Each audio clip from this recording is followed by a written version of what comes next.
পায়জামার বেল্ট ও অন্তবাসের ভেতরে বিশেষ কায়দায় লুকিয়ে আনা 2.16 কেজি সোনাসহ একজনকে আটক করেছে গোয়েন্দা সংস্থার সদস্যরা।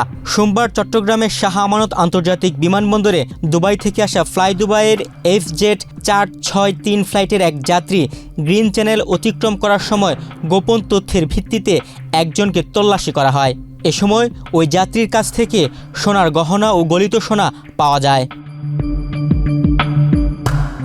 আটক যাত্রীর নাম মোহাম্মদ শহীদুল আলম চৌধুরী। তিনি চট্টগ্রামের মিরসরাই এলাকার বাসিন্দা। তাকে আটক করেছে জাতীয় নিরাপত্তা গোয়েন্দা সংস্থা NSI ও প্রতিরক্ষা গোয়েন্দা মহাপরিদপ্তর DGFI। বসুন্ধরা ডায়াপেন্ট এখন আরও উন্নত। এই হট এয়ার থ্রো টপশিট দ্রুত শোষণ করে সোনামণিকে দেয় কোমল অনুভূতি। শাহ আমানত আন্তর্জাতিক বিমানবন্দরের জনসংযোগ কর্মকর্তা প্রকৌশলী মোহাম্মদ ইব্রাহিম খলিল জানান, তল্লাশির সময় যাত্রীর পায়জামার বেল্টের স্থান ও অন্তবাসের ভেতরে বিশেষ কায়দায় লুকানো অবস্থায় সোনাগুলো পাওয়া যায়। উদ্ধার করা সোনার পরিমাণ 2.16 কেজি। এর আনুমানিক বাজার মূল্য 3.56 লাখ টাকা। উদ্ধার করা সোনা বিমানবন্দর কাস্টম কর্তৃপক্ষের কাছে হস্তান্তরের কথা রয়েছে। একই সঙ্গে সোনা চোরাচালানের সঙ্গে জড়িত ওই যাত্রীর বিরুদ্ধে মামলা দায়েরের কার্যক্রমও চলমান।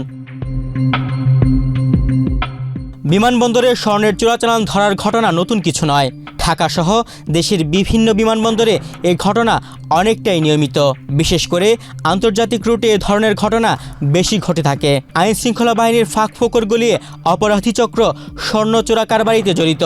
ইতিমধ্যে অনেকে ধরাও পড়েছেন, অনেকে শাস্তিও হয়েছে, কিন্তু চালান যেন থামছেই না। কোথা থেকে এসব স্বর্ণ দেশে আসছে, নাকি বাংলাদেশকে স্বর্ণ চোরাচালানের ট্রানজিট হিসেবে ব্যবহার করা হচ্ছে? দীর্ঘদিনের এই প্রশ্ন এখনও অমীমাংসিত রয়ে গেছে। শাহ আমানত আন্তর্জাতিক বিমানবন্দরের স্বর্ণ নিয়ে শহীদুল আলম চৌধুরী ধরা পড়ার পর এ নিয়ে রীতিমতো হইচই শুরু হয়েছে। দ্রুত ঘটনাস্থলে কাস্টম সহ আইনশৃঙ্খলা বাহিনীর উচ্চ পদস্থ কর্মকর্তারা ছুটে আসেন। অভিযুক্ত ব্যক্তিকে এ ব্যাপারে প্রাথমিক জিজ্ঞাসাবাদ করা হয়েছে, তবে এ বিষয়ে বিস্তারিত তথ্য জানা যায়নি। বৈদেশিক মুদ্রার পাচার ও সোনার চোরাচালান প্রতিরোধে NSI, DGFI, কাস্টমস গোয়েন্দা, বিমানবন্দর কাস্টমস সহ সংশ্লিষ্ট সব সংস্থা সর্বোচ্চ সতর্কতার সঙ্গে নজরদারি অব্যাহত রেখেছে।